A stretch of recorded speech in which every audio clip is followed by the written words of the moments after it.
Okay, now I'm going to show you how to use this on a small utility trailer using this type of hookup receiver with the pipe jack that comes on most utility trailers. So it's a very simple process.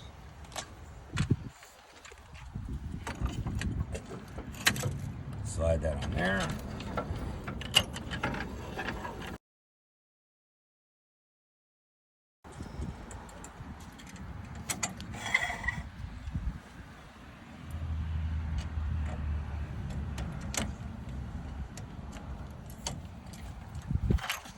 And you're home free. There we go. So if you want to put it in a parking spot and be exact where you're putting it, so easy.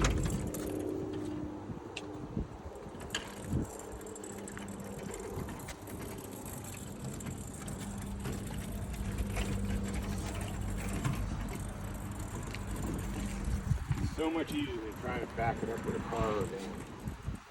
There it is.